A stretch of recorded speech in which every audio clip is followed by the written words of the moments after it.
Liberando su potencial. Hablando de potencial humano, ¿alguna vez se han preguntado a qué se debe la gran disparidad de resultados y desempeño entre una persona y otra? Una persona que percibe $250,000 anuales no es 10 veces más astuta ni mejor que una persona que percibe $25,000 anuales. ¿Por qué la diferencia de 10 veces sus ingresos? Y si tomamos a una persona que percibe $2,5 millones al año, ¿será esa persona 100 veces mejor, más astuta que la persona que gana $250,000? Imposible. En un estudio reciente de coeficiente intelectual probaron a 1,000 personas de una cierta población y llegaron a la conclusión de que la mejor persona entre los 1,000 solo era 2,5 veces más astuta que la persona de menor coeficiente intelectual. Solo 2,5 veces la disparidad, y tal vez eso sea con toda la población. ¿A qué supone que se debe la diferencia? Al hablar de potencial humano, llegamos a una fórmula que deduje hace algunos años. Tal vez eso lo explique un poco. La fórmula comienza con lo que llamamos AI.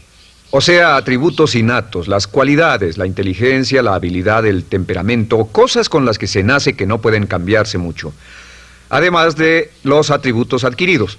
Estos atributos son muy importantes, son su educación, su capacitación, sus capacidades, su experiencia, conocimiento, sabiduría, etc., multiplicado por A, que es su actitud, es igual al potencial humano individual, o al desempeño humano individual o resultados individuales humanos. Ahora, de estos tres, los atributos innatos se traen desde el nacimiento. Los adquiridos pueden cambiarse, pero se necesita cierto tiempo para ello, aunque a veces cambiamos muy rápidamente. Cierta información valiosa puede cambiar dramáticamente su eficacia, pero las actitudes pueden aumentarse o disminuirse dramáticamente en segundos. Cada vez que mejoramos nuestra actitud, multiplicamos todas nuestras capacidades. Una actitud ha sido llamada acertadamente el lenguaje más importante del ser humano, la palabra más importante del idioma en el humano. Todo lo que hacemos en la vida, según un estudio en Harvard entre estudiantes ejecutivos, será en un 85% de actitudes. Un 85% de su éxito estará determinado por su actitud. Eso significa que está determinado por cuán positivo o cuánta actitud mental positiva se tenga. Las personas con actitudes mentales positivas tienden a avanzar más rápidamente, se mueven hacia la cima en organizaciones valiosas, ganan más dinero, sacan más satisfacción de la vida. Una actitud mental positiva no significa que baile por las calles y arroje flores. Solo significa que tome una actitud constructiva en general o se aproxime hacia su trabajo, su vida, sus problemas, relaciones, etc. Según el informe Cox de las empresas americanas, según la revista Success, un 85% o más de todo lo que se logra se debe a la actitud. Y la pregunta es, ¿de dónde vienen las actitudes? Las actitudes vienen de las expectativas. Muy simple, ya hablamos de eso. Y una forma muy poderosa de mejorar su actitud instantáneamente es decir, aunque no lo crea, pienso que algo maravilloso va a ocurrirme hoy. Como dijimos antes, nuestras expectativas sobre los desenlaces determinan nuestra actitud. Si espera que las cosas salgan bien, tendrá una actitud positiva. Si espera que salgan mal, tendrá una actitud negativa. Y lo maravilloso es que podemos fabricar nuestras expectativas. Podemos esperar lo que deseamos. Podemos esperar cosas buenas, cosas malas, y no nos decepcionaremos. ¿De dónde surgen nuestras expectativas? Nuestras expectativas surgen de nuestras creencias y de nuestros valores. Son el centro de los factores motivacionales de nuestra personalidad, nuestras creencias. Y esto nos conduce a un entendimiento del potencial humano. Significa básicamente que nuestra actitud es una expresión externa de lo que está ocurriendo internamente. Y esto es consistente con las leyes mentales. Con respecto a las creencias, cada uno de nosotros tiene muchas creencias en el fondo que los psicólogos llaman los conceptos propios. El concepto propio, o su descubrimiento, es considerado por muchos como el logro único y más importante para comprender el desempeño humano en el siglo XX. Yo estoy de acuerdo. El concepto propio es como, si queremos usar una analogía militar, el centro de mando. O si queremos usar una analogía técnica, es el programa central de su computadora básica. Es un grupo de creencias, valores, actitudes, sentimientos, ideas, etcétera, almacenadas en el fondo de nosotros y son el resultado de casi todas las experiencias que hemos tenido en la vida. Y algunos investigadores dicen que el concepto propio comienza a formarse aún antes del nacimiento, pero el concepto propio, una vez colocado, Precede, predice y determina sus niveles de eficacia y desempeño en todas las áreas de nuestra vida. El concepto propio se convierte en el centro de mando o el programa maestro. El concepto propio de este grupo de creencias determina lo que dirá, lo que hará, cómo actuará, cómo se siente y reacciona, etc. ¿Qué significa esto? Significa que todas las mejoras en su vida externa, todos los cambios en su realidad comienzan con un cambio en su concepto propio. Les voy a explicar lo que significa. Esta es una gráfica muy simple. Hablamos de potencial humano y decimos que la persona promedio usa un 10% o menos de su potencial. Según investigaciones, tal vez es mucho menos. El Instituto Stanford Brain en Santa Clara, California, estima que tal vez se aproxime a un 2%. Seremos generosos y diremos que la persona promedio usa un 10%. Significa que en los mejores casos, la mayoría, como usted o yo, no usamos un 90% de nuestro potencial. Uno de los mejores filósofos, Oliver Wendell Holmes, dice que la tragedia de la persona promedio es que llegan a la tumba con su música aún por dentro. Aún están funcionando con mucho menos de su potencial total. Y esto es el potencial humano. Sabemos que existe una relación directa entre el potencial humano y el concepto propio. Pero como nuestros conceptos propios o nuestras estimaciones de nosotros mismos generalmente son mucho menores de lo que debieran ser, nuestro nivel de desempeño y eficacia también es menor. Sabemos que nuestro concepto propio es altamente subjetivo. ¿Qué significa esto? Significa que el concepto propio, lo que pensamos que es cierto sobre nosotros mismos, no está basado en la realidad, está basado en información que hemos tomado y aceptado como cierto, hasta el grado en que creemos lo que sea de nosotros mismos y se vuelve cierto para nosotros porque actuamos de una forma consistente con ello. Algunas personas que leen sus horóscopos y creen en horóscopos predicen su futuro. Hay algunas personas que toman la crítica y las opiniones de otros a quienes ni siquiera respetan y hacen suyas esas ideas, dando un resultado muy negativo. Lo que piense, lo que acepte como cierto, se vuelve cierto para usted. También sabemos que como adultos tenemos una variedad de conceptos propios. Tenemos un concepto propio de cómo vestirnos, cuánto pesamos, lo que comemos, lo bien que podemos hablar en público, qué tipo de padres somos, qué tipo de hijos somos con nuestros padres, qué tipo de esposo o esposa somos, qué tipo de amante, de conductor. Lo interesante de manejar es que todos los hombres tienen un concepto muy positivo con respecto a esto.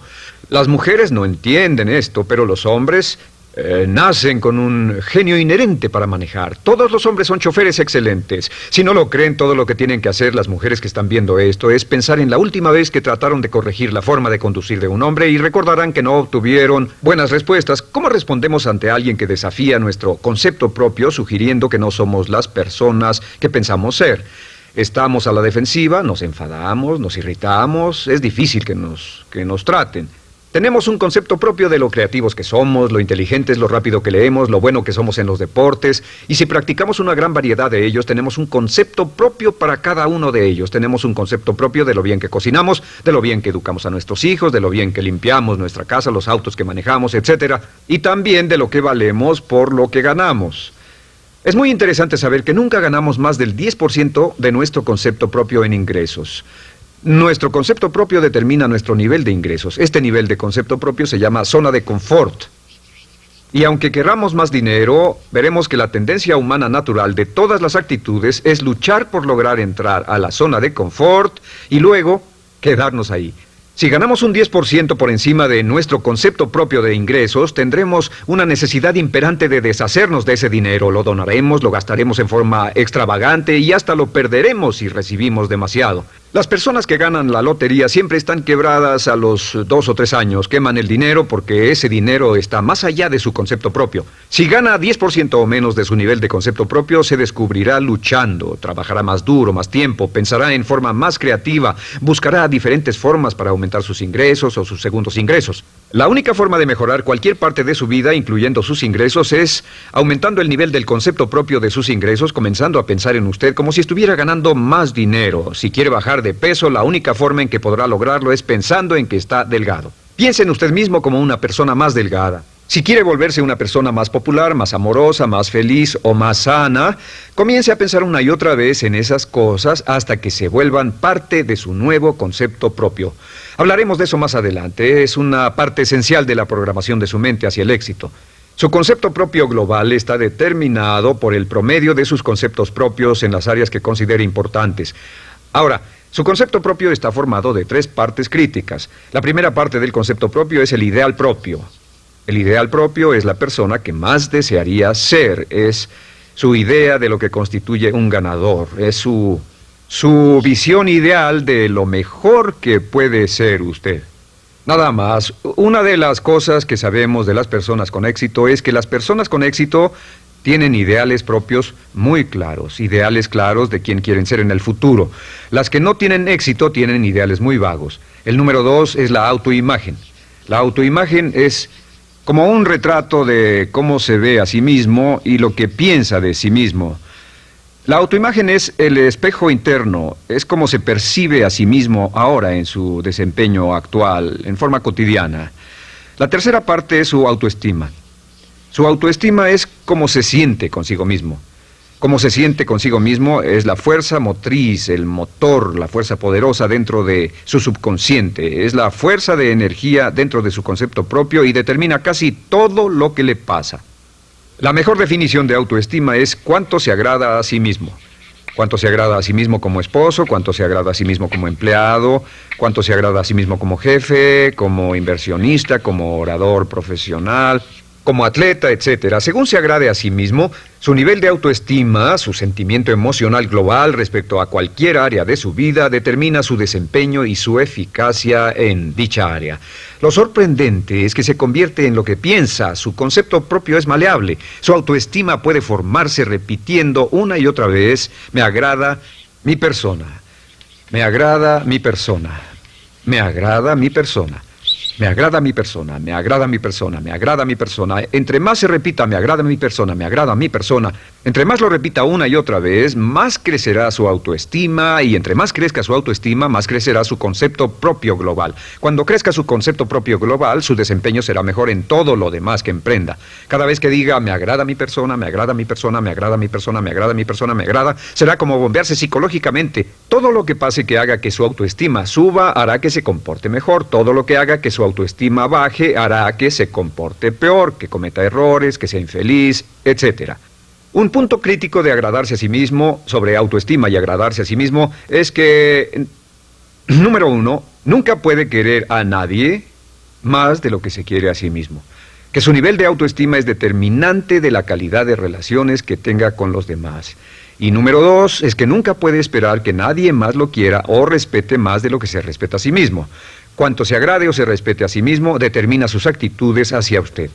Todas las escuelas de psicología actualmente están de acuerdo en el hecho de que depende de lo que usted realmente se quiera y se respete a sí mismo como un ser humano valioso e importante, tiene efecto sobre todo lo que le pase. Cuánto se agrade a sí mismo, y lo que puede hacer es mejorar su autoestima diciendo me agrada mi persona, me agrada mi persona, me agrada mi persona, me agrada mi persona. Y esto nos lleva a la pregunta, ¿de dónde viene el concepto de autoestima? Y descubrimos que el concepto propio es maleable, puesto que no nace con este concepto propio, no nace con ninguna idea sobre sí mismo, no nace con autoimagen ni autoestima. Nace, en cierto modo, como potencial propio. Es la mejor forma de plantearlo. La persona promedio llega al mundo como potencial puro. Y no tiene el concepto propio de que todo lo que es ahora, todo sentimiento que tiene, toda actitud o valor, tuvo que aprenderlo en el transcurso de su vida. También sabemos que el niño llega al mundo con una necesidad imperante de amor y contacto. Y como una gran cantidad de investigaciones lo indican, necesitamos mucho amor y contacto durante toda nuestra vida, pero en especial durante nuestros años de formación, porque de niños aprendemos quiénes somos, cuánto valemos, si somos importantes, inteligentes, amorosos, chistosos. Todo esto lo aprendemos por la forma en que nuestros padres nos tratan. Si nuestros padres, nuestros parientes, tíos o tías, en especial nuestros padres, nos tratan como si fuéramos realmente importantes, crecemos pensando que somos realmente importantes, pero si nuestros padres no lo hacen, pasa algo más. Sabemos que los primeros años de vida son los más importantes para el desarrollo del concepto propio, que un niño comienza a partir de cero. El niño nace sin saber quién es él o ella. Son sumamente valiosos el primero, segundo, tercero, cuarto y quinto años de vida.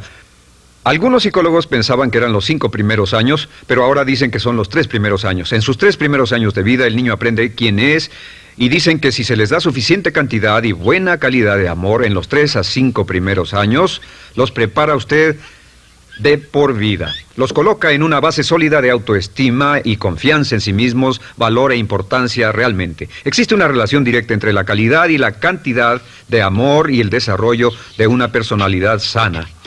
Entre más amor, amor incondicional, reciba un niño en sus años formativos, más fuerte será la base de su personalidad. El reverso de la educación es que casi todos los problemas de psicosis, neurosis, perturbaciones de la personalidad y problemas de comportamiento surgen de los problemas que se tengan con el concepto propio. Ahora observemos a los adultos. Aquí está nuestra personalidad adulta. Si nos observamos, podemos llegar a reparar nuestras bases, por así decirlo, repitiéndonos una y otra vez: me agrada mi persona, me agrada mi persona, me agrada mi persona, y llevamos ese concreto reparador hacia la base de nuestra personalidad. Los niños necesitan el amor como las rosas necesitan la lluvia. Los niños que carecen de amor a menudo mueren por escasez de amor. Es una enfermedad llamada marisma. Ahora, ¿qué más sabemos sobre los niños? Sabemos que los niños llegan al mundo con dos atributos notables. El primero es que no sienten temor. Los niños nacen sin temores. No temen a nada excepto a caerse y a los ruidos fuertes. Y esto se expresa en sus actitudes: yo puedo. Los niños llegan al mundo pensando que pueden hacer cualquier cosa, y quien haya criado a un niño hasta la edad de 3, 4 o 5 años sabe que debe pasar esos primeros años evitando que se maten, porque son como pilotos japoneses, porque no le tienen miedo a nada. Su segundo atributo es que llegan al mundo totalmente espontáneos. Dicen lo que quieren, hacen lo que quieren, son totalmente desinhibidos. Totalmente. Ellos no temen hacer nada de lo que desean, y esto se expresa en su actitud: no quiero. No tengo que hacerlo. Si ha tratado de controlar a un niño, lo habrá visto. Lo primero que dicen cuando comienza a darle órdenes, lo primero que aprenden es: no tengo que hacerlo. Claro, a veces cambiamos sus mentes de una u otra forma, pero estos son los dos atributos con los que los niños llegan al mundo. Llegan al mundo sin temores y desinhibidos. ¿Qué significa esto? Significa que nuestro derecho innato natural es no ser temerosos y ser desinhibidos. Y solo cuando podemos crear la misma situación en nuestra vida adulta, cuando no tememos y somos desinhibidos, nos sentimos a gusto con nosotros mismos.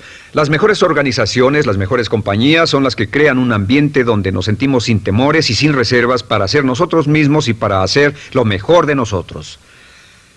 Al crecer descubrimos que los niños aprenden de dos maneras. La primera es por imitación. Imitan a uno o a ambos padres, en especial al padre dominante. Algunas veces el padre dominante cambiará cuando crezca el niño, y a veces los niños imitan al padre, a veces a la madre, pero aprenden por imitación. Muchas características y hábitos que tenemos como adultos los aprendimos de nuestros padres. ¿Alguna vez ha tenido la oportunidad, ha tenido la ocasión de gritarle o reñirle a uno de sus hijos? Verá que le dice las mismas cosas que le dijo su padre a usted cuando era niño. Así que imitamos. A veces imitamos su caminar, a veces su forma de hablar, a veces imitamos sus valores, sus creencias, etcétera, aunque esos valores y esas creencias no tengan ningún valor. ¿Por qué? Porque nuestros padres eran así cuando nosotros éramos niños. La segunda forma en que aprendemos es pasando de la incomodidad, lo que no se siente bien, hacia la comodidad. Freud llamó a esto el principio del placer. O sea que nos movemos hacia aquello que nos hace sentir cómodos, lo que nos da placer, lo que nos hace sentir bien con nosotros. Nos movemos de la incomodidad hacia la comodidad. Así es como aprendemos a no mojar el pañal, por ejemplo. Sabemos que no es agradable caminar con popó o pipí en nuestros pañales. Vemos lo que hacen nuestros padres, vemos lo que nuestros parientes hacen y decimos: estas personas no hacen lo que yo. Así aprendemos a caminar y lo demás. Así que de la incomodidad hacia la comodidad. Durante toda nuestra vida, por cierto, así es como aprendemos. Imitamos leyendo lo que otras personas hacen, estudiando libros y en el trabajo, imitamos cuando vamos a la escuela, y hacemos lo que nos da resultados positivos, lo que nos da refuerzos positivos, y hacemos cada vez menos las cosas que nos causan incomodidad o dolor. Ahora, muy temprano en la vida, como equivocación o como resultado de una equivocación que los padres cometen en la crianza, los niños comienzan a aprender hábitos y patrones negativos. Los patrones y hábitos negativos tienen sus raíces principalmente en la crítica destructiva. La crítica destructiva comienza muy temprano en la vida, a veces en los primeros meses. Y la crítica destructiva la usan los padres para dirigir y controlar a sus hijos. Desafortunadamente, tiene un efecto muy peligroso y dañino sobre nosotros, ya que la crítica destructiva tiende a minar la integridad de la personalidad del niño. Muchos de nosotros, incluyéndome a mí y a muchos de ustedes, nos hemos visto minados y heridos por la crítica destructiva más que todas las guerras en la historia. Ahora, como resultado de la crítica destructiva, comenzamos a desarrollar hábitos y patrones negativos. Los patrones de hábitos negativos son respuestas condicionadas hacia los estímulos. Los patrones de hábitos negativos se desarrollan en los inicios de la vida. Se desarrollan como resultado de una repetición del temor y el dolor una y otra vez. Se desarrollan como resultado de la crítica destructiva, el castigo físico, etc. En los inicios de la vida comenzamos a desarrollar dos manifestaciones que nos persiguen durante toda nuestra vida y más que ninguna otra cosa inhiben nuestro potencial. La primera es la llamada patrón de hábito negativo inhibido. El patrón de hábito negativo inhibido se aprende cuando al niño le dicen una y otra vez no. Aléjate de ahí, no toques eso, y se le castiga. Cuando el niño intenta algo nuevo, o se involucra con algo, o huele algo, o derrama algo, o rompe algo accidentalmente, el padre estalla y se enfada mucho. Como ven, el niño está impulsado por la curiosidad insaciable de explorar su mundo. Y lo que pasa es que cuando lo explora o se interesa y echa a perder algo, si el padre reacciona golpeando al niño, el niño comienza a pensar cada vez que intento algo nuevo, cada vez que intento algo diferente, cada vez que voy más allá de mis límites, cada vez que me salgo de mi zona de comodidad, cada vez que no juego sanamente, me golpean, me castigan, me lastiman, me envían a mi alcoba y me siento mal. Y muy pronto el niño desarrolla el sentimiento de no puedo, no puedo. No puedo. Cada vez que trato algo diferente, me castigan. No puedo, no puedo, no puedo. Es como la respuesta de Pavlov. Pavlov sonaba la campana y le daba de comer a un perro, y el perro salivaba, y Pavlov alimentaba al perro. Mientras sonaba la campana, el perro salivaba y siguió haciendo eso, y después Pavlov solo sonaba la campana y el perro salivaba. Lo que pasa en la vida adulta es que esto crea lo que llamamos temor al fracaso. El temor al fracaso es una respuesta condicionada a un proceso de crítica destructiva que ocurre en los primeros 5 o 6 años de la vida. El temor al fracaso automáticamente nos activa, nos sentimos ansiosos, tensos, intranquilos, sentimos presiones y estrés en nuestro plexo solar, sentimos ganas de retirarnos del evento, y el temor al fracaso es la razón principal por los fracasos en la vida adulta. Es la razón principal por la que evitamos cumplir plenamente nuestro potencial. De hecho, todos los patrones de hábitos negativos se experimentan en el cuerpo físico. Puedes saber cuál es un patrón de hábito negativo porque se siente en el cuerpo físico, precisamente. El patrón de hábito negativo inhibido, el temor al fracaso, el no puedo, ocurre primero que todo en el plexo solar. ¿Ha tenido la ocasión donde debe hablar frente a un grupo, debe ir a una revisión de su desempeño o debe hacer una llamada determinante? Primero su plexo solar se aprieta. Si el temor continúa, su respiración se acelera. Su corazón comienza a latir apresuradamente, su frecuencia respiratoria aumenta y le duele la cabeza como migraña en la parte frontal, su garganta se le cierra y no puede hablar y se le seca la boca por completo, y como se pone tan tenso y asustado, va corriendo al baño. Estas son todas las manifestaciones. No hay peligro físico, pero sí peligro psicológico, una respuesta condicionada. Cuando sentimos estas cosas, la tendencia es retirarse de la situación que las ocasiona, y es la razón por la que no logramos mucho si retrocedemos. Es muy importante. El segundo patrón de hábitos negativos es el compulsivo. El patrón de hábito negativo compulsivo se aprende cuando a los niños se les dice una y otra vez: más vale que lo hagas. Si no lo haces, tendrás problemas o me las pagarás. A los niños se les convierte en recipientes del amor condicionado. Los padres no intentan hacer esto, pero lo que hacen es sugerirle al niño: no te amo, por lo tanto no estás a salvo, a menos y hasta que hagas lo que yo quiero.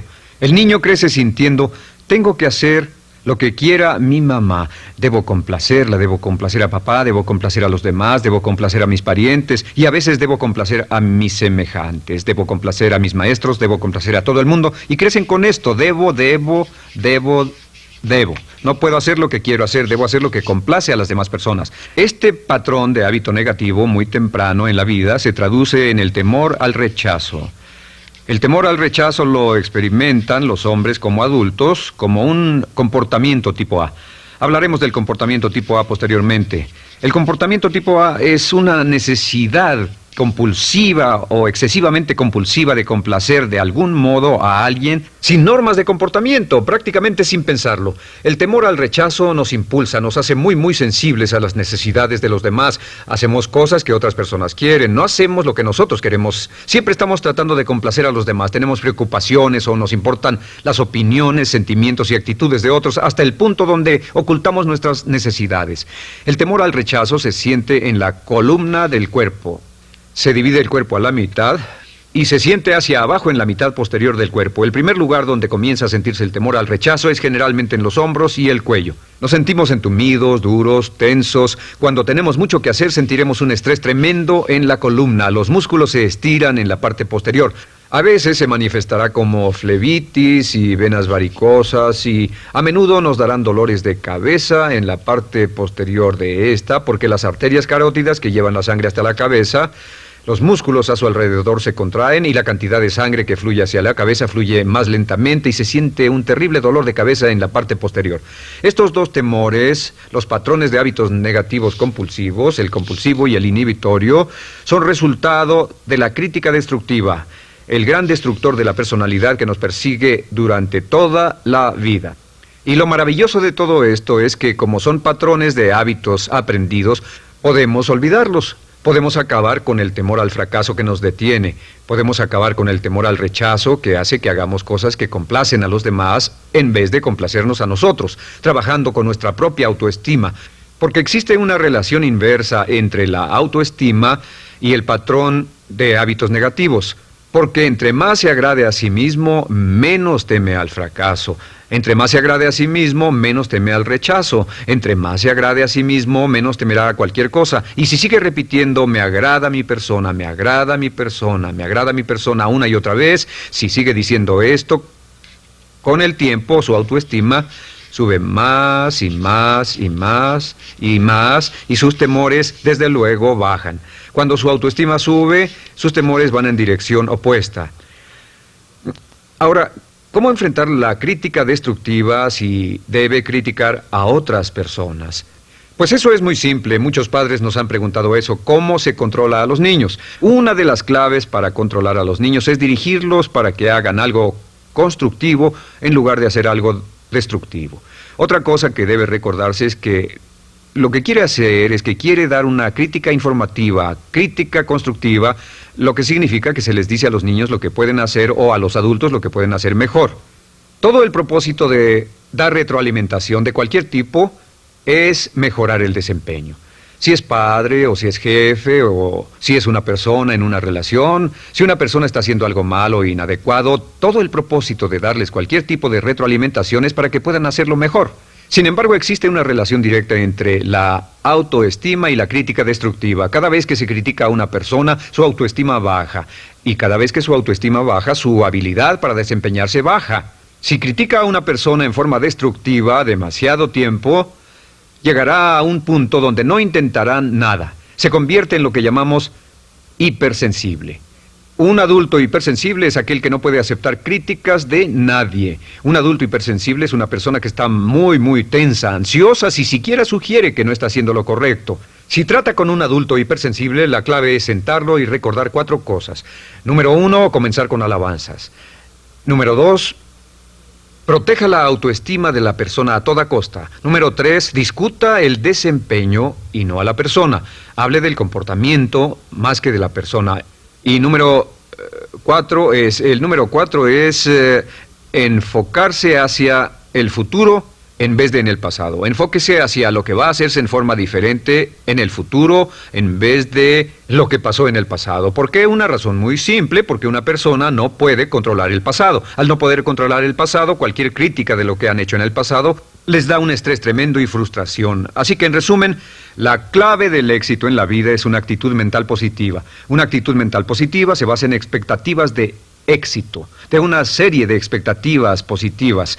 Esa serie de expectativas positivas se basa en sus creencias y en su concepto de sí mismo. El centro de su concepto propio que determina su eficacia en la vida es su autoestima, y su autoestima se mide por cuanto se valore a sí mismo. Las dos cosas que nos frenan más que nada son el temor al fracaso y el temor al rechazo. Y uno de nuestros secretos centrales de éxito es este: Conviértase en un organismo generador de autoestima perpetua. Haga continuamente cosas para usted mismo, hacia sí mismo en su vida, que hagan que se agrade a sí mismo, que se ame, que se acepte, que se respete, que hagan que se sienta fantástico con usted mismo. Si es un jefe o un padre, no olvide que la clave para el máximo desempeño en su hogar y en su trabajo es hacer que las personas se sientan maravillosamente consigo mismas. Entre mejor se sienta consigo mismo y más se agrade, más probable será que logre que las personas a su alrededor lo quieran, lo acepten, lo respeten, se respeten.